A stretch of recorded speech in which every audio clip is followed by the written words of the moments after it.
Welcome to the Torque and Horsepower podcast. I'm your co-host, Eric Herbert. And I'm your co-host, Alex Stursa, with DBM Equipment Repair in Fernley, Nevada. We have a guest with us today, Tina Mudd. How are you doing? Hi, folks. I'm doing good. Well, let's get into it. What do you do? What do I do? I don't really know what I No, do. you got to back up. Oh, okay, Where we're backing are up. you from? Oh, where are you from? Yeah, there's a couple caveats here. Yeah. So You have the same transient fucking parents that I have? Yeah. So I was going to start by saying I am Alex's sister, so full disclosure. I am his favorite sister. That is true. Let's be clear. Yeah. But I grew up in North Dakota for a little bit. My dad is in North Dakota. He farms and ranches back there. And then we moved to Nevada with my mom and stepdad, who is Papa Glenn, who is Alex's dad, that turned us into transients around Nevada. So we've lived all over Nevada, and then it never got out of my system. So I've lived everywhere from Virginia City to Washoe Valley to Jigs to anywhere you can name in Nevada. I've probably been there or lived there. States. So, You guys did Utah for a while. yeah. We've done California, Nevada, North Dakota. Just real transient. Go where the- Gypsies, if you will. That's yeah. all right. Yeah, my handle on Instagram is Ukrainian Gypsy for a reason. It makes it easy to meet people, though, because you're always meeting people. So Yeah. it's not too bad. I think it's why we're so shy. Yeah. Oh, shit, you told me not to do that. Who's shy? Not me and Tina. Yeah. What do I do? That was the second question. I am a strategy and resource manager for Granite Construction Company. So basically, I do everything nobody else wants to do. That's what we do. Perfect. Yeah. Where'd you go to school? Here? I did. I went to UNR. I got my bachelor's and my master's at UNR because it was back in the day where every high school counselor said you will do nothing with your life unless you go to college. So shoved us all into college, and we had no freaking clue what we wanted to do. So I went to UNR for hydrology, ended up in environmental science, and then graduated with a master's in environmental policy, which I never thought I would use. And now I use every damn day. So it kind of worked out. So you're in the field in the dirt in boots and Wranglers or Levi's, and then I saw that you go to Washington D.C. in a suit. Yeah. I'm half suited today. Is that dangerous? Yeah.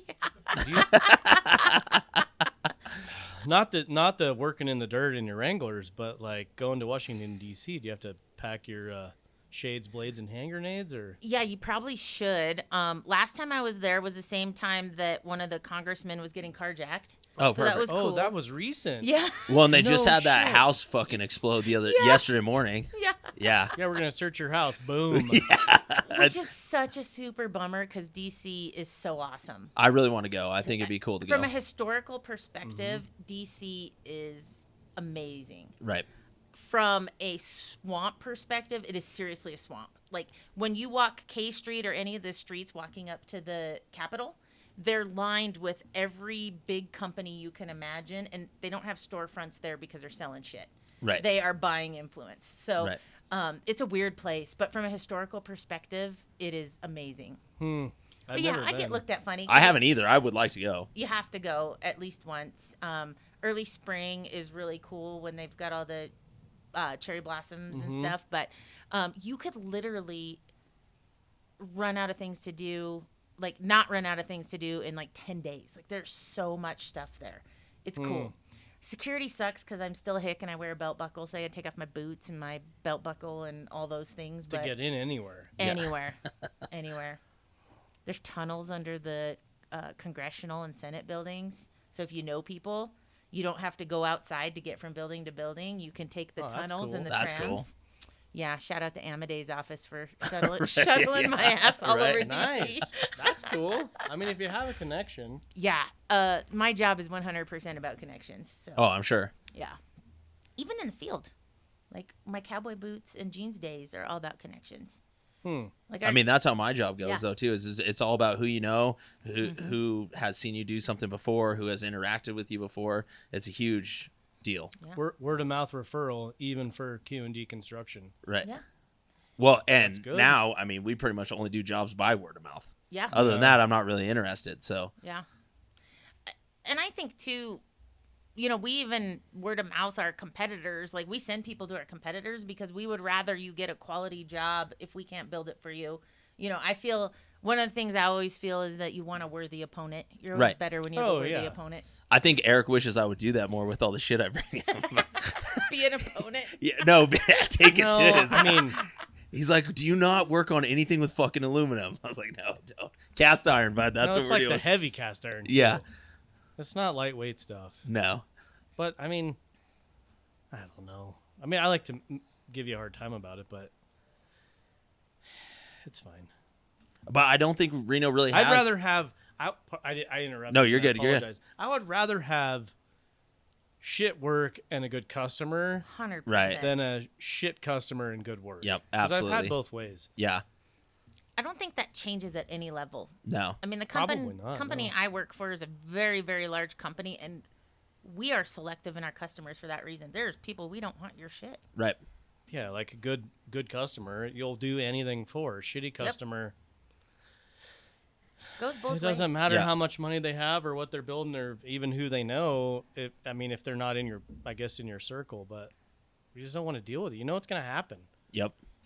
When a customer's in your shop and another customer comes in and then that guy leaves after he dropped off an engine and then the other guy's like, oh, I know that guy. He was at the other two shops today. Yeah, exactly. Yeah. He's You're shopping. like, oh, great. And you're like, well, we'll just make it so that he doesn't land here. Yeah. How big That's is tough. Granite, anyways?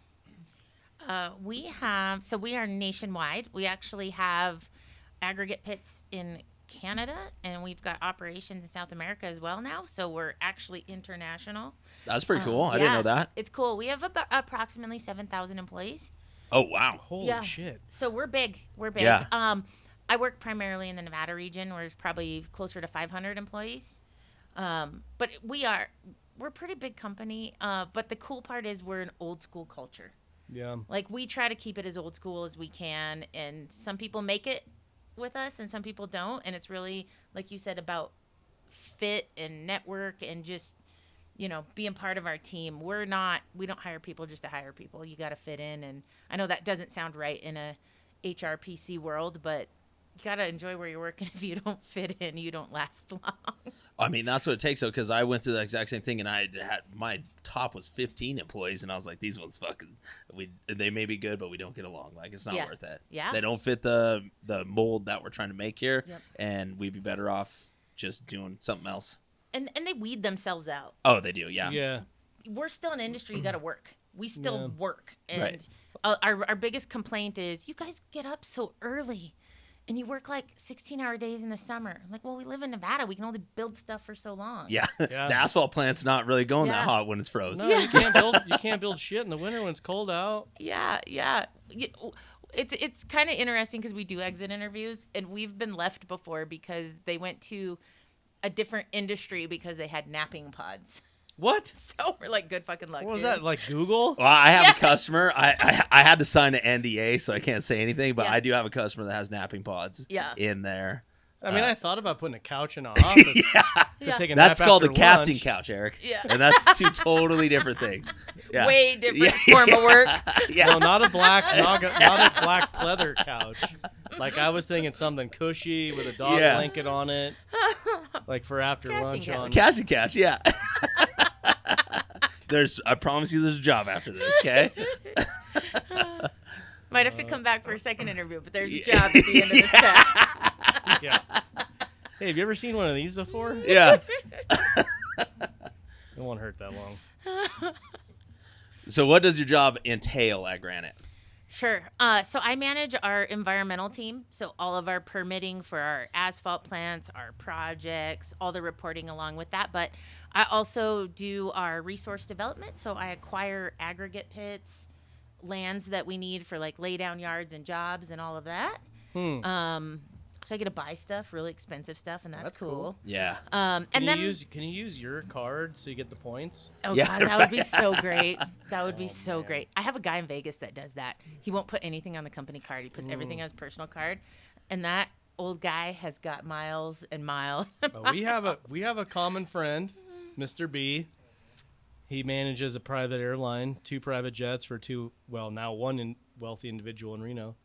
and he buys all the airplane parts, everything on his card. Oh, okay, yeah, So he's like, "Oh, where are you guys going? We'll meet you there. that's pretty cool. Won't be PM on you the- when we get there. Won't be on the same plane. Won't be in the same section." We're not gonna be on fucking Well, it's like, Southwest, but we'll meet no, you there. we will not be on Southwest, but he will be. He'll show up and, just got on points. There's a way That's to do it. interesting. Yeah. It is. It's cool. And then I run our strategy, so I help us do our long-range financial planning for like 3 to 5 years out. I've always been a jack of all trades, master of none. But my favorite time is to get to go out in the field, though. I love my field teams, my foremen and my laborers, my craft guys. If I don't get out there too often, I get a lot of shit from them, so I try to go visit them. That's kind of the beauty of the job. I can, like I said, wear my boots in the morning and obviously at like today, put on a suit and go to the governor's office for the afternoon and call it good. So I'm pretty lucky. And then you get to do Sounds like things a like cool go job. around Tahoe. You guys did the was that the Rim Trail or what is that called? We built the Impossible Trail up at Lake Tahoe. So it's right on the water. And anybody who knows Lake Tahoe, it's the most highly environmentally regulated entity in the world. So I now have gray hair from building the Impossible Trail. I hope everybody enjoys it because Right. it was a pain in the ass. It was a neat project, but like we didn't have permits to be in the water. And one day we were micropiling. So we were drilling and we used air drills so we didn't have to deal with the slurry. And the next thing I know, there's this big ass plume of sand in the lake, like 100 feet out from the beach. And I'm like, what the hell is that? It caught an air void, made a plume in the lake. And I'm like, shit, we're busted. Send someone out there with a shovel and Yeah. a net quick. Quick. We need a big dustpan. Yeah. We're not even permitted to be in the water. And here's this plume of sand. And I'm like, oh, God, somebody's going to jail. But we have a pretty good relationship with the regulators. So And Tahoe has actually gotten cleaner and clearer, right? Yeah. The water quality of the lake has improved year over year. And now their primary focus is invasive species. Right. People bringing their boats in Yeah, from that's a other mess. places. It's a mess. I think that's a matter of time. Yeah. Coming from somebody with a very nice boat, they are not a huge fan if you do have stuff in your boat. No. Yeah. I had to get a heated soap pressure wash Yes. to get in there, and even then it was iffy. Yeah. Yeah, they weren't a huge fan of the shag carpet. Well, Yeah. they were worried about like 14-year-olds swimming out into Sand Harbor and getting pregnant. Right. That's what the hot power wash was for. Yeah. Yeah, they're like, no, we need to turn this up to like 165. Yeah. Get that hot. To be sterile, because he has tall shag carpet It is tall shag carpet. Yeah. and evidently tall semen. Is this the boat that sank in Pyramid? Yep. Oh. Yeah. She's alive again. We threw some WD-40 down her throat. It's a semi-submersible. Yeah. Call it Ocean Gate sometimes, I but love it. yeah. I love it. Oh man. So cars. Cars. You're driving a Dodge, Yep. 5-speed and 6-speed. 6-speed. Six- 6-speed, yeah. It's got Yeah, G56, yep. Okay. Yeah. 256. And you have 2 cars. I do. I have a little runaround car too. I like Audis for my runaround cars. Okay. That's Volkswagen. I know. Well, my work forces me to have a vehicle, and they kind of like offset my mileage and stuff. And I drove my pickup for like a year, and I was like, this sucks. So then I went and Just tires. Yeah. and I was like, well, if they're gonna make me drive something, I might as well have fun doing it. So I got a little Audi A3, and I love that little sucker. It's my 2-liter second one. turbo. My first one, as I mentioned earlier when we were talking, was the diesel. That one was the jam. Should never have sold it. Those are good cars. Amazing Those are car. good cars. The Hammer had one of those. It was a good car. Yeah. Jetta? Jetta? No, Passat. Passat. Passat. Yeah. Yeah. That thing was awesome. Oh, Yeah, that's you an had- awesome deal. You had to have a big enough car to put that thing in. Yeah. I thought he just put it in the trunk. Yeah. Just threw it over the shoulder, put the back seats down, and hung out back there. Oh, like the little door where you could put your skis. Yeah, through. exactly. That one. The ski locker. Yeah, the ski locker. Just throw it in there. Dieselgate. Yeah. Do you know how they caught him? It was like a college was doing like testing, right? Something like that. Yeah. So they sent it to Independence, and every time the car went on the EPA dyno, they plugged it in the computer. It passed. Right. And they're like, there's no way this is happening. Right. So this university built a rig to go in the back of the car. Oh, okay. Live tailpipe sniffer. Gotcha. Okay. So they caught him driving the car on the highway, Mm-hmm. And they're like, this thing is dirty as shit. Leave it to some Was college getting, like, kids. Yeah. 56 miles a gallon. They're like, how come this thing keeps passing on the wheel dyno when we plug it in? Right. Fucking nerds, dude. Ruining Spend their whole everything, life yeah. trying to cheat, and then they figure out how everybody else is trying to Yeah. cheat. Yeah.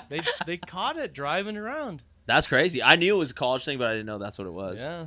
That little car got 57 miles to the gallon, and I drive like a little bit of a maniac. And it ran good. Yeah. Yeah, It they did wasn't run like good. a turd. No. I like to drive fast, take chances, and that sucker was perfect. Drew's Passat ran good Oh, too. that It thing was ran awesome. And super could good. you could tune those. Yeah. They made good power. I mean, They it ran made good. like 250 foot-pounds of torque. It was Well, awesome. what's Josh was on our last podcast. What was he making? Something stupid with his. Like Cummins torque. yeah. It's like third gen Cummins torque. It's like 350 horsepower, 650 foot-pounds. Yeah. That's Out awesome. of a little Beamer. Yeah. You know what's funny is BMW and Mercedes, during that investigation, EPA is like, whoa, let's look at your findings. And they checked the other two. Right. So I don't know if you knew this. Volkswagen is the parent company to Audi, Porsche, Lamborghini, Bentley. Right. Oh, I didn't know all of those. And so Volkswagen's the biggest auto manufacturer on the globe.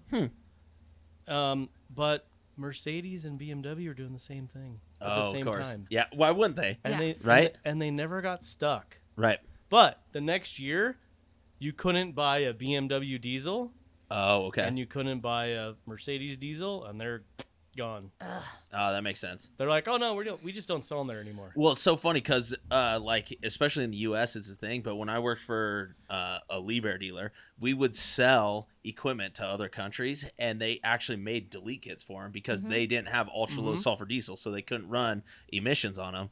And it's fine there, but here they're like, it's not. How do you it can't think happen. Granite, Nevada gets all their equipment? It Yeah, all exactly. comes from California. Yeah, exactly.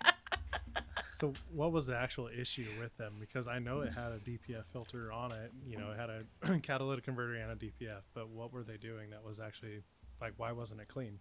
Well, I think their NOx was actually lower than what it needed to be, but I could be wrong on this, but the higher your injection pressure and temperature, you'll get more NOx, but that's what your DPF and catalyst is for. But you'll get more soot at a lower injection pressure with lower temperature. However, you're going to get a better run at that lower. So that's what they're doing. So you're getting a higher rate of carbon emission than you were NOx. What's your question on Volkswagen? Just, yeah. What they were doing wrong? Yeah, what were they doing wrong? The emission components would not make the warranty. Oh, is that what it was? Yeah. It just wouldn't make the warranty. Oh. Okay. It would fail the DPF and the catalyst before the emission warranty, because I think they were mandated at 100,000 miles, Right. and they didn't want to warranty all the shit Yeah. because it wouldn't make it 100,000 miles. So they're like, well, we'll make it pass the test, Yeah. and then we'll make it make warranty. Right. That makes sense. Leave it to the EPA Because to ruin the everything car fun. would do it. Right. If you kept your car, you would get a reprogram. And the government stipulation on the used vehicles was that they had to give you a warranty if you bought a used Volkswagen diesel. Right. It got the emissions update, and the manufacturer had to warranty the emissions equipment for I don't know. I sold a Touareg to Dan. He drives the shit out of that thing, but it had to make it. It was like 36,000 miles. Something like that. Right. They had to warranty the. Well, and the funny part is there's not very many companies that actually make that stuff. There's very few companies that make it. Everybody else is just using those few companies as Yeah. suppliers to make it. So they knew what they were doing, but it makes sense. Yeah, they're like, well, the CAT won't, or the DPF won't make warranty, so fix it so it'll make warranty, but pass an emissions test, and that's what they did. And bless their heart, like the whole idea of Volkswagen was, we need to reinvent. So they didn't have direct injection technology refined yet. They were working on it. They're like, how do we make something that's cleaner emissions that goes further per gallon? Okay, well, it's a diesel, right? Because there's more heat per pound. Right. Right. That's the best fuel on the planet. How do we make it so it's sporty? Well, we got to put a turbo on it Right. and do some body styling. And then we'll make 2 or 3 engines, and we'll put them in everything. So the engine in the Touareg is the same as the Audi A6 and what's the Audi station wagon and the Cayenne. Right. It's all the same powertrain. Yeah. We're just going to sell cars that everyone's going to love, and they're going to get good fuel economy. But they're like, shit, the DPF's not going to go 100K. Right. Can you guys fix that in the programming? And the top knew. Yeah. Yeah. But then there was all this paperwork scandal, just like the Boeing paperwork scandal on the 737 MAX. Little paperwork issue there. Yeah. And everyone's like, I didn't know about it. But It was a copy and paste issue. Yeah. Yeah. The problem I have is how the EPA is going to regulate somebody for emissions, because 1 gallon of diesel can only make so many emissions. Like there's Right. only so much energy there. How do you regulate the emissions and say that it blows dirty if it gets 56 miles to the gallon? Right. 100%. So Yeah. you're telling me that the emissions are better if it gets 20 miles to the gallon? Right. And Well, then blows- how much energy was spent on developing the DPF filter, and then their urea that you're putting in? Oh it? my! Like, Don't yeah. get me no one, started. No one does anything with that. Yeah. How does that make any sense? How is that more efficient to use more fuel? Right. Just I don't know if you guys know this, but the government is not efficient. Just No. just checking. Right. No, Just I a little knew. bit. Yeah. When I stop at the fuel station and I see all these DEF canisters and I see the box on the outside, the plastic container they're in, The and straw. I'm thinking, okay, we had to mine the urea and then they put it in a plastic container that also used energy to make said plastic container. Right. And then they're putting it in a box. All of that energy that went into the shit that we now have to stick into our diesel engines probably offset the benefit of making all rigs go Oh, that totally. direction. Well, and the funny part, you know this, Tina, is so the thing is like the canister is supposed to be recyclable. The cardboard on the outside is supposed to be recyclable. In Nevada, our recycling is not saying that there's not better recycling. Ours is almost non-existent. If it is on the belt with something dirty, so say you take a trash bag and you put a plastic container in it, and then it has something that's not recyclable in it, it gets kicked off the line, and that's not recycled anymore. We will only recycle pure things. Clean Yeah. things. And yeah. only in urban areas. And only in So urban none of the areas, rural areas where everybody drives diesels and trucks and things Yeah. have recycling. Yeah, no, that just goes in a landfill. Yeah. Yeah. that's Because exactly their what it does. backyard, it's totally fine. Yeah. Yeah. It's the result of the not in my backyard crap. It's Yep. terrible. And you know what is even better than all of that recycled stuff? Downtown Reno at the recycle center gets put into a nice bale, shipped to the Oakland port, Goes put to on a China. ship, and then sent to China. Yep. Exactly what happens. How much fossil fuels did you burn to do that instead of just letting me drive my little Audi diesel Yeah. Yeah, no, it's without taking my power away? like design and inefficiency. Yep. Yeah. And our air quality in the United States is the cleanest it has been since they've kept record. Right. So we're doing things right. So I don't know that we need to go to the extreme, but that's my soapbox. Sorry. Yeah.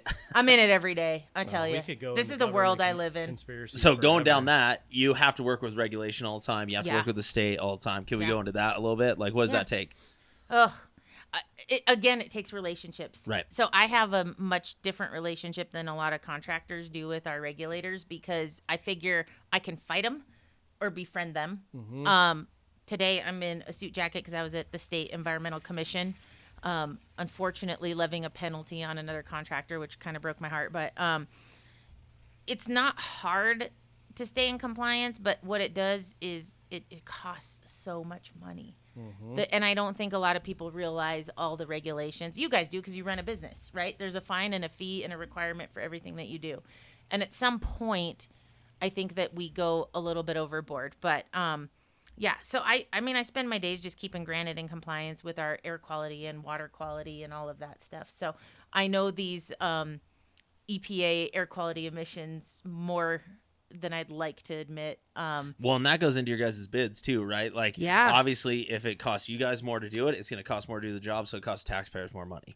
Yeah, actually, when I was in D.C. this last time, what we were talking about was I was there with the National Sandstone and Gravel Association, and we were talking about how local governments getting rid of the ability for us to have these little local aggregate pits around the edges of town really supports infrastructure. The most expensive thing we do is truck aggregates, whether it's to we send stuff on a train from here. Yeah. yeah, there's places in the United States where they ship aggregates Right. in the South. But how is that efficient?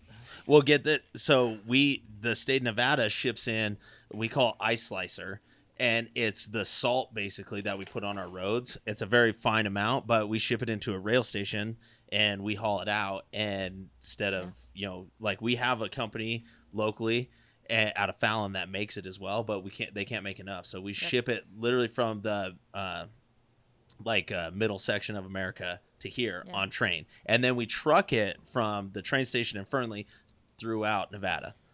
It's wild. We've bid jobs in Hawaii where we've had to barge aggregates in. That's crazy. Well, Hawaii, I could get it. I could get it. But in like the southern states where they have really clay soils and their rock is more sandstony, clayish, what happens is you do not get the hard rock that you need that's very angular this is way too much detail, but that sticks to the asphalt, right, which makes your roads hold up. So it's worth it if you look at getting 5 years out of a road. You're going to spend the same amount to build it. Yeah. Right. So you're going to get 5 years out of the road, or you can get 30 years out of that road. Right. And the aggregate is the base 30. of all that. Yeah. So I spend a lot of time at the state level, local, state, and federal level, advocating for common sense solutions to all of this red tape and access to resources and things like that. Mostly, I advocate for the industry more than anything. That's kind of what I do. It's fun. That's tough. And is this something that you went to school for, or is this you just have the degree, but it helps you with your daily life? I actually kind of fell into it because I've always enjoyed it. So out of college, I started working for the Department of Agriculture.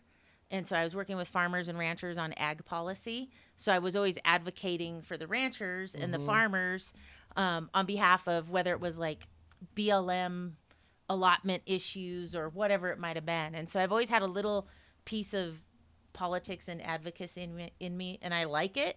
I like that part of the job. But I don't know, I just think the way we grew up is why I am where I'm at. We grew up in a rural setting, and between my dad's in North Dakota on his farm, and my dad down here being a mechanic, and just knowing how the world works has led me to want to advocate for industries such as ours, or like my folks have a water truck company, or Alex's company. We're always looking for ways to be better and more efficient among all the regulations. So I just like it. It's where I tick. Like I said, it's about relationships and bullshitting. That's what I do. If the job fits. Yeah. Right. Yeah. The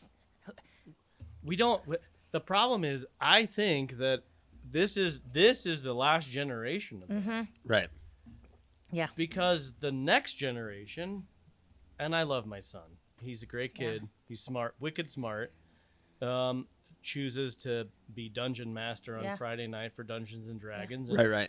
he's gonna change the tickets out in the slot machine, not the slot machine, but the voucher redemption machine. Right. Like, that's your job. Like, Yeah. take the tickets out, put the money in.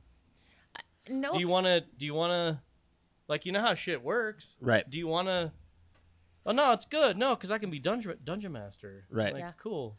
The hard part for me is I have been getting like a decent amount of kids in that want to do the job. The problem is they don't understand how much the job takes.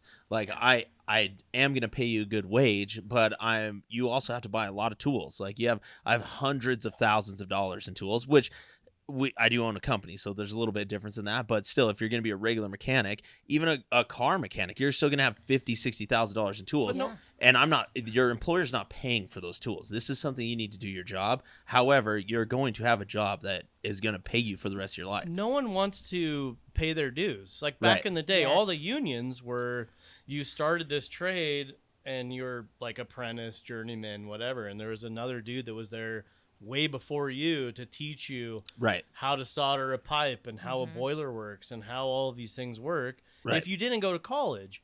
Yep. Same with military. And I don't know what happened.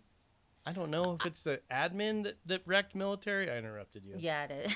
That's part of it. I think our parents' generation, and as much as they tried to help us, I really think they ruined us, because Agree. they did not want us working the same jobs they did. Right. They wanted us to do one step better when they didn't realize they were doing good things. Like, Right. I know my dad probably didn't pick Alex wrenching on shit for the rest of his life as a career, right? He probably Yeah. wanted him to get a briefcase and be a banker so he didn't have to break his back. in doing that, I feel like we soften each generation a little bit I more. I would agree. Yeah. So I'm gonna interject it right there. That's just something that I've always wanted to do as a kid. Like growing up, I've always wanted to do what my dad did, and that was, architecture and residential design. I've always wanted to do that, and he's done nothing but push me away from that. I'm like, why, Dad? Come Right. on. To this day, I wish I could still pick that up. And he made a great life for you guys too. Like Right. we grew up together and we had a lot of fun. And there was definitely some hard times when like the economy wasn't great, but at the same time, like there was never a time where you guys didn't have food on your table. Like he always made it happen, and he was always a good dad, and we got to have a lot of fun while doing it too. He's a jack of all trades. Your but dad Yeah. is a jack of all trades. That's He for is. sure. Yeah, Yeah. one person. I mean, I don't know. Yeah.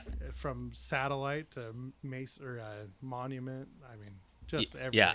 Body work. Honestly, Just, even like because everything. my dad was always into like the diesel aspect of things and didn't like ever really work on bikes and stuff like that. Your dad is one of the guys that like growing up, like learning how to work on bikes and stuff. That's something that He I could do picked up from everything. because he literally could do everything. Which Yeah. my dad is similar in some aspects, but just like the bike thing, he never did as a kid. Like he didn't do it as his hobby either. Where your dad was like that. Your dad rode with us, like he did all those things with us. It was fun to do. For sure. That's why I don't understand why they push us out. All of us around this table had working class parents that gave us a fantastic life. Right. Like you rode motorcycles, I rodeoed. Like we did all these fantastic things, and why Right. they think that's not a good enough life. Yeah.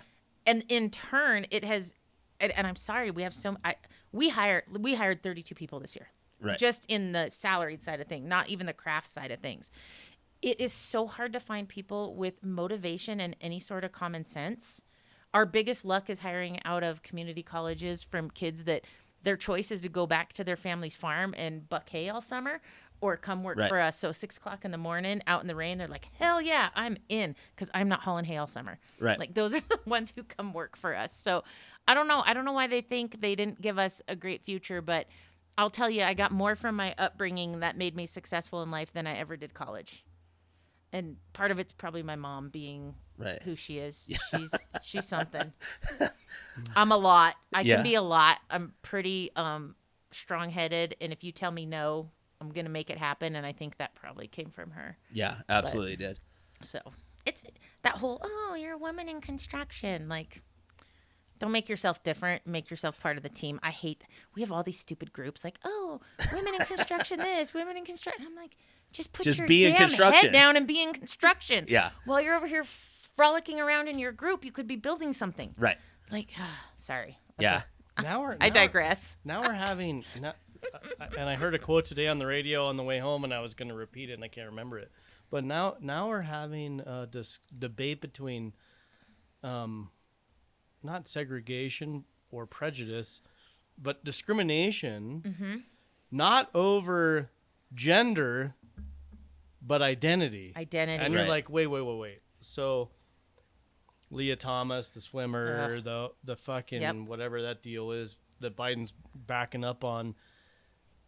The debate is over identity now. Yeah. My thing No. is, I don't care what's happening, what's going on.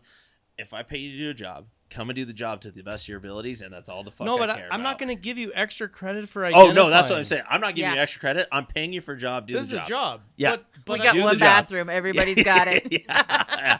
We're too cheap for 3. Either way, you're peeing from somewhere. Do it in there and do your fucking job. That's if all you I care don't about. like it here, go to India. Yeah. It's one hole on the Yep. floor. Yeah. And everybody uses it.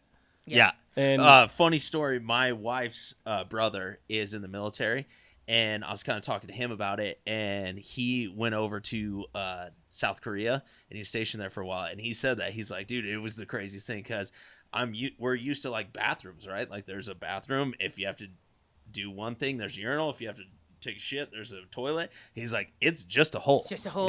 He's like, it was so hard. I got off he's like, I was on this plane. I had to shit super bad. I finally get off this plane. I go to the bathroom, and there's just a hole. hole in the and ground. there's a line for this hole. And he's like, I don't know what to do. This explains Try to something make it in the me. hole. Yeah. This explains something to me. So this summer or this fall, when I came home from North Dakota, I went on a little walkabout in Jackson Hole, Teton area. And in all the bathrooms, there's this sign, and it's, the prohibited sign, and it's a dude squatting over the toilet.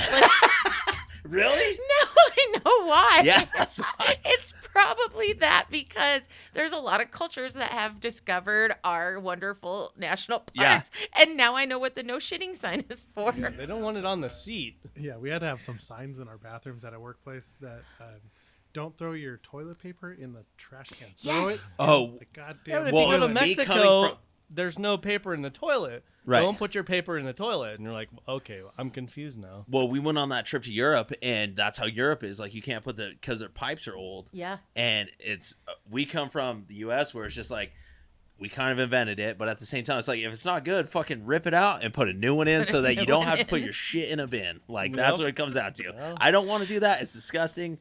Get rid of it. But it is. It's like a totally different thing over there. Almost every country we went to, it's got a big sign. It's in English, so obviously it's for us. And it's like, don't put anything in there that isn't just poop. How did we get from identity to shitting in a hole? This is torque and It's about horsepower. the same. Yeah, It's about the same, right? Yeah, we it's think about it's the the same, same yeah. about both things. My parents wanted a better life for me. I'm not shitting in a hole. so I can put the shit and paper in the same place. Well, Yeah, throw it all away. yeah. Hey, I'm going to make a correction on this podcast.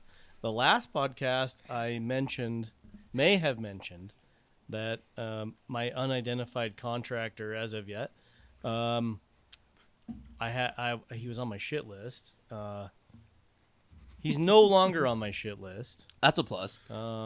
We came to an agreement that I don't communicate enough.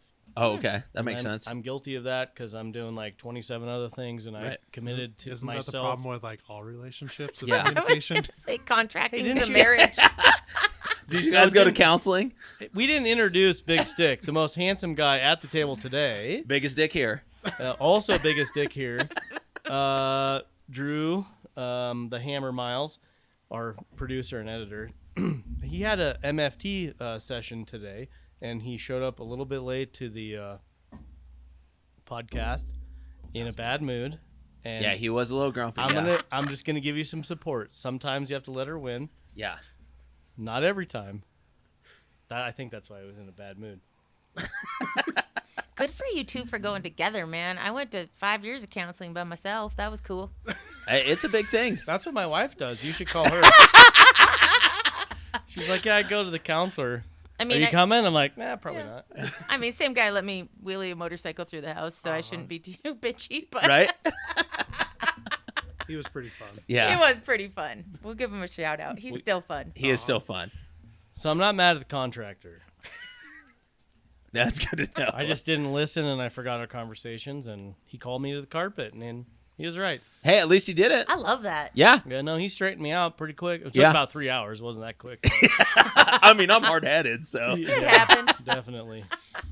Well, on that segue, what's the most important lesson you've learned in the business that you're in? Oh, the most important lesson that I've learned in the business that I'm in. This is going to sound so dumb, but work harder because somebody's working as hard as you are and you don't deserve Absolutely. a damn thing. Yeah. Work harder. Yeah, do a better job. Yeah, do a better job. Find different ways. Just, we don't have enough of that, and it goes a long way. It goes a long, long way. Yeah, I read all these stupid, not self-help books, but like development books, professional Right. development books. Like, and I love extreme ownership and Can't Hurt Me, David Goggins. Like, I gravitate towards the Navy SEAL, hard, tough love stuff. But I realized I'd read like 20 of those books at one point, and I was like, oh shit, at some point I got to like put them I got to do effect. it. Yeah. Like, because I feel like I'm reading That the seems same like great thing advice. over. Yeah. Practical application. At some point, you actually got to do the shit that they say in there. And You so gotta listen I. to what Jocko's saying. Yeah. Exactly. And I look at where Alex started and I'm like, just start. Right? Work hard and just start. Like, I'll never forget when he's like, yeah, I quit my job and bought a service truck. I'm like, isn't Haley about to have a baby? He's like, yeah. I'm like, the fuck are you doing? Drew said the same thing. He's Like- like, isn't your wife going to have a baby? I was like, yeah, in 2 weeks. Yeah. And I was floored because obviously I'm in basically corporate America, right? I mean, that's Yeah. what I do. And I am floored. And then I thought about it and I was like, that is everything that people admire. Just start and take the chance because entrepreneurial spirit is what built this country, and I think it's going to be what brings it back. Well, the nice part is too, like Toby, the guy that I subbed onto and leased owned my truck from, Yeah. he was like, "Dude, what's the worst case scenario?" Yeah. I was like, "What do you mean?" He's like, "You fucking don't get it done. This, you go back to working where Right? you're working." He's like, "You still paid for your house and everything." He's Yeah. like, "What's the worst that can happen?" I was like, "That's a pretty good fucking point." Like, I mean, what happens? I go back to what I was doing. It's not a big deal. There is not a contractor in town that large, heavy civil contractor in town that doesn't call me like weekly. Tina, what do I do here? What do I do here? Right. And I'm going to tell them the answer because I think it's good for the industry, right? I don't Right. hide my secrets. And every one of them's like, could you go out on your own? Could you go out on your own? I literally could just walk off this boat onto the next one. Well, and But you, I don't you have the balls to do what you guys you do. still did I don't know if you did when you worked for Granite, but you did like some subcontracting before, Yeah. haven't you? Yeah, I did Yeah. a bunch of consulting in Consulting, California that's what I for was looking for, restoration. yeah. So I could totally walk away, but you know what? They're really good to me, and I can cuss and wear boots. Well, that's the hard part too, because honestly, if where I was working before, if they would have just fixed a few things that I asked for, and I was the only person in this area, You'd be there for like You'd one have- more year. no, I disagree. So I can say it now because they got bought out. Cashman Equipment at the time, I tried to get a job there when I was leaving. And I was like, my dad's an old Cashman guy. He worked for Cashman for forever. He's diehard cat. I was like, I fucking want to be a cat guy. And I went in there, and they're like, "We'll give you $13 an hour." And I was like, "What?" I was like, "I'm making double not that McDonald's. right now." Yeah, seriously, I was like, "I can go to McDonald's and make more." And they're like, "Yeah, but it's the training." I was like, "Yeah, but I have fucking bills to pay." And they're like, "We don't know what to tell you." So like 2 months goes by. I had found another job at this time. They call me back. They're like, "Hey, we'd really like to hire you. We want to fucking talk to you again." I was like, "Hey, dude, like if it's not what my last, I'll take like similar pay or a small pay cut just to work there because you do get a lot of training and stuff." And they're like, yeah. We talked to our boss. Not a big deal. We'll get you done. Like, cool. So I go in there, talk to the same fucking guy again. And he's like, all right, we came to the table. This is the best we can offer. 1460. Not even, dude, $13.85. I was like, you gotta be fucking kidding me, dude. drove I here literally, yeah, I was like, this didn't pay for my fucking diesel fuel to get here. So I walked out, started my own thing. Like, No, and I'd probably still, because my dad is so diehard. Like, we're pretty much, I'm a street whore. If you got the right money, I'll fucking do Yeah. the job. Like, it's not a big deal. But my dad's diehard cat. Always has been. He's a cat guy. I do love cat. They're definitely my preferred brand. But at the same time, everything pays bills. And as long as you're a good customer, I'll work on it. But that's the kind of shit that, like, forces you to do something else. Yep. Because I'm like, dude, I'm making double that at my previous employer. I get that you're the dealer. So you can maybe pay a little bit less, give me a lot more training, give me a lot more experience on things, but you can't fucking cut me in half and be. No. And they even told me when I was in the interview, he's like, I have a line of people for this job. I was like, then Perfect. fucking hire one of Awesome. them. Yeah, Go Take the get next one. guy. yeah, take the next guy, dude. Like that's not my problem. I tried to teach my son, how stuff works. Right. Government, people, emotions, cooking, work. And the biggest one was nothing happens unless you do it. Absolutely. Yes. If that's the only thing you ever took away, Yep. if you don't do it, it's not going to happen. Yep.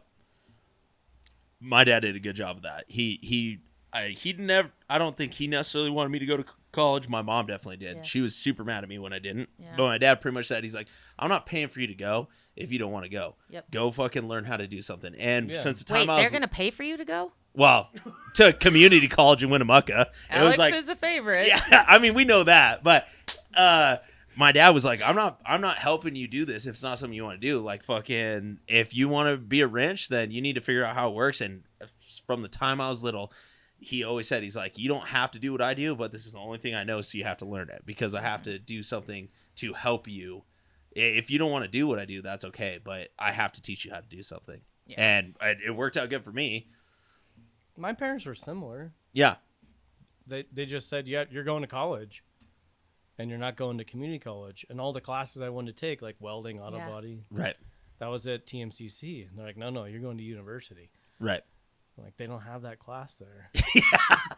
They don't have what I want It to doesn't do. matter. Pick a class you like. And I'm like, I don't Right. like any of the classes. So like 2 years, when I did okay, I studied engineering, but I didn't like the program. I didn't like most of my classmates. And I was part-time at Superior Machine and as a teardown guy, Right. reading Hot Rod magazine. There's an ad for an engine builder school. And I was like, holy shit, there's a school for that? I'm like, Dad, I want to go to the school. He's like, well, you're going to have to borrow some money, but we'll help. And but pick 3 schools. We'll go interview 3 schools. One was UTI and some diesel tech in Colorado. And Right. I was like, no, I want to go to Texas. I mean, I didn't know I liked Texas till I went to Texas, but Right. that was the only place I had at school. School of Automotive Machinists, still there. Oh, really? Yeah, still there. They're cranking them out. That's the only way you could get a job for NASCAR, drag racing, whatever. Right.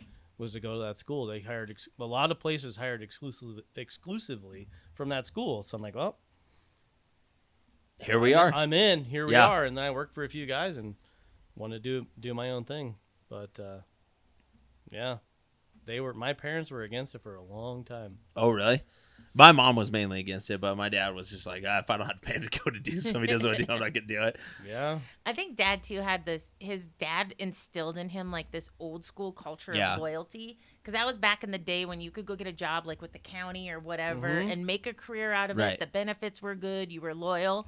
Well, that's not the case anymore. The No. salary's so much better in the private side. And Dad he always had that sense of loyalty, and I think his And dad, he still does to this day. Yeah, and yeah. his dad always told him to play it safe, never take a chance. Yeah. And so I think He still will only talk to one guy at Peterbilt when he calls Right. for parts. If Varro doesn't answer, he won't talk to anybody else. I'll just have him call me back. Yeah. I'm like, we need it delivered today. Like, let's get it right now. You know the part number. Just tell whoever you talk to the part number. It's not a big deal. I give him credit though, because Mom and Dad also decided at 60? Yeah, Or to start a 58? business. Start a business. Yeah.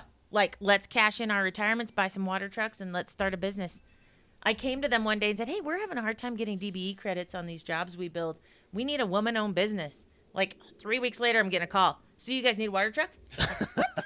What's happening here? And they haven't looked back. They've been No. killing it ever since. Yeah, they have. So I think it's ballsy. You're supposed to be thinking about retirement and you're opening Yeah. a business. That's cool. Yeah. It's really cool. Speaking of that, what has been something that inspired you to be in the business that you're in? I don't know that it really inspired me other than I kind of fell into it. So they headhunted me from, Right. I was working in mining. I worked for Barrick for a little bit, Nevada Copper out of Pumpkin Hollow. I was a project manager and scheduler for the mines. And I got headhunted by Granite for the environmental position. And I had no idea what I was walking into. And literally when they were interviewing me, I was just answering questions with my bullshit meter on 10. Thinking I know of this stuff, but I'll figure it out. Right. And that was the thing. I didn't know everything that they wanted me to know, but I figured it out, and I figured it out fast, and I knew who to ask questions with. So I excelled in it very quick. And what I found was I loved the business. It's the people. 100% for me, it is the people. It's when I'm stuck in the office, it's kind of crappy. I'm not an office person, but when I can go out in the field and talk to my guys and they're telling me their kids won a soccer tournament or whatever, just the camaraderie we have is really cool. You'd mentioned the bike path. I'll tell you when I knew I was in the right spot. So when we were building the bike path, I had the guys that were doing the micropiling for me were micropiling really close to the lake, and it requires environmental protections. And so I met with them frequently. I was like, okay, just put these few things in place or get my foreman to do it for you. Well, it's a Monday morning. I come rolling down, and this dude is drilling right by the lake. There's mud shooting towards the lake. I'm freaking out. So I go down there. I was like, hey, buddy, do me a favor and just hold on. I'm going to send my foreman down. We're going to put some BMPs in here, and then you can keep drilling, okay? And he says some choice words to me. I'm like, whatever, dude. Have a good day. Yeah. And I trot back up the hill. I get up the hill, and That's in Elon's terms, that'd be GFY. Yeah. yeah. Well, they do like me because I can match them pretty well when it comes to Energy. my mouth and Yeah. my energy. But this dude follows me up the hill, grabs my vest, and rips me around and is like, don't come on my job and yell at me on a Monday morning. Oh, shit. And I was like, if I'm yelling at you, you're going to fucking know it. And my guys heard it on the radio. And the next thing I know, 6 foreman trucks. They were going to work that dude. Work them. And Perfect. I had to be like, dude, I'm not firing all you guys to go back to your trucks. But that's when I knew I was in the right spot. Yeah. Because they were my family. Absolutely. So And one thing I noticed, construction versus mining, is construction definitely has that family. Yeah. All right, so the one thing with construction and mining with me is I feel like mining is more of like a day job. Not I don't want to sound like bad about it, but more like a day job. Construction is definitely like a family thing. Like Yeah. you get to know the people, you see the people on job sites, and they are like directly involved with how you're doing in your life and in your day, and it makes you feel like you're at a place that you should be because you're not just a number. These people care about your family, they care about you, they care about your day, they care about everything. Like I feel like those two things, I have a hard time doing the mining thing versus construction because construction is such a more like nurturing environment. Yeah, you're not wrong. When I was in mining, I loved mining because it was big. Everything Right. was big. It was Huge, a big, yeah. huge sandbox, and we just moved dirt and built shit, and it was cool. I really liked it, but it was very routine. Everybody had a Yep. place and was a number. And don't get me wrong, I love mining. Same with me. I mean, I Yeah. still do mining all the time. Yeah, Like it's great. But I'm on the board of the Nevada Mining Association. Like I love mining. Don't get me wrong. But it is different. The companies are larger. You're more of a number. You're more replaceable. Where I feel like in the construction family, even if you leave the company you're in and you go to another one, You you're still working know with everybody. a dude you worked with Yeah. 2 weeks ago. Like it's a small world, and it's really, it's a family, and It there's a is. lot of camaraderie. You got to be able to take a lot of shit. you do. Like if you can't take a lot Yeah. of shit, you shouldn't work in the industry. I'll tell you that. But otherwise, it's Well, and fun. customer wise too, Yeah. I get calls all the time. They're like, "Hey, this person that you do all their maintenance for called me and said that you're doing all their maintenance. I can't take you from them, but when you get time, could you come look at this?" Yeah. Absolutely. Like Yeah. that's a fucking great referral, and the person that referred you is one of my favorite people. Like Yep. he always pays his bills. They're happy that you're there, and they literally whatever you want to do, they're just fine with. Like, because they know you're not there trying. There is bad subcontractors for sure. Those ones get weeded out over time, and the rest of us, there's a ton of good subcontractors in Yep. Nevada, and I refer them, they refer me, blah blah blah. But it's just like literally one big family. I won't go to it this year because I fucked up and made my Christmas party on it, but one of the guys, Frank Williams, who has his own service truck, he set up Drew knows him, Skeeter. He fucking set up a dinner that all the independent contractors in Nevada goes that's to at the fun. Atlantis. It's great. I went last year. I just don't do dates well. And Mom actually texted me. She's like, "How's this date?" And I was like, "Fuck, sounds great." It ended up being the same dinner date as Frank's dinner. So I'm not going to go. But that's something that like Nevada has that nobody else has because there's so many of us. But it really is a family. Like my guys work with Frank every day. Frank works with my guys. We both have the same customer, and we both do a really good job. So it's not a big deal. Whereas mining, it's so fucking cutthroat because if they can get you out and get 5 of their guys in, they're going to do it. They're gonna do no it. matter what. Even Whereas for- Frank and I work together every day for the same customer. That's his customer that he mainly works for, and it's a customer that I do some sub work to. But he's like, "Hey, why don't you call DBM out? They'll get it done." Yep. Like it's so much easier to do those jobs. The loyalty is different. That's what it is. It's loyalty. Yeah. loyalty. But he knows that I'm not going to go to that person and be like, "Hey, I'll take over all your maintenance if you kick this guy out." Yep. Whereas mining, that's exactly how it would go. I'll take $5 off my bill per hour if you kick that person out and take 3 of my guys. Yep. And they'll do it. For us too, same thing. Like if there's something we're not going to build or we're not interested in, we'll send our customer Right. to our best competition. Yeah, because we want you to get a good people to job. succeed. Yeah. Because at the end of the day, if you're still here, I'm still going to get work out of it. It's the worthy opponent. I'm Yeah. a firm believer in that. I agree 100%. And Nevada, that is one thing Nevada offers is a ton of subcontractors for maintenance. There's more independents in Nevada than there is anywhere else, 100%. Do you think that's because of the mining? Yeah, absolutely. Because They of mining. start Yeah. just because Yeah. they cycle. And They cycle, and you literally have 100% more not only competition but also jobs because they work 7 days a week, 24 hours a day, year round. So it never stops. So they not only do they need maintenance during the week, they need it at night, and then when winter comes around, winter doesn't care about mining. Yep. So they still need it then. Whereas a lot of places, like Granite, in the wintertime, you don't have as much going on because there's not as much construction. That's just the way it goes. Yeah.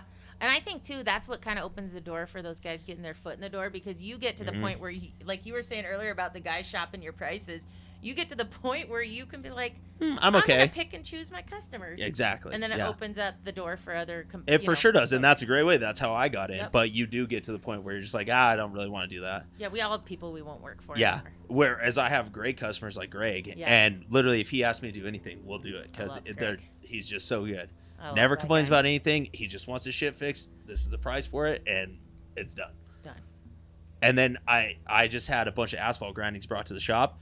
No questions asked. Brings them there, drops Yep. them off. And I was like, oh, I need like 4 or 5 transfer loads in the next like couple weeks. All of them showed up same morning, next morning. I was like, perfect, dude. This is great. Yeah. Good thing you have equipment. Yeah, exactly. I was like, because we got a bunch of shit here now. So yeah, it makes great relationships like that. It does. Very good. So I'm going to thank our sponsors. It's a long list. Miles Brothers Motorsports, One Quill Forge, Big R Ranch and Marine, Big G's Ham and Eggs, Rope and 2 Feet, Renown Health, Big Stick Fishing Rods, Fall Line Motorsports, Engine Management Sales. This concludes this podcast of Torque and Horsepower. Perfect. Don't forget about DBM equipment repair.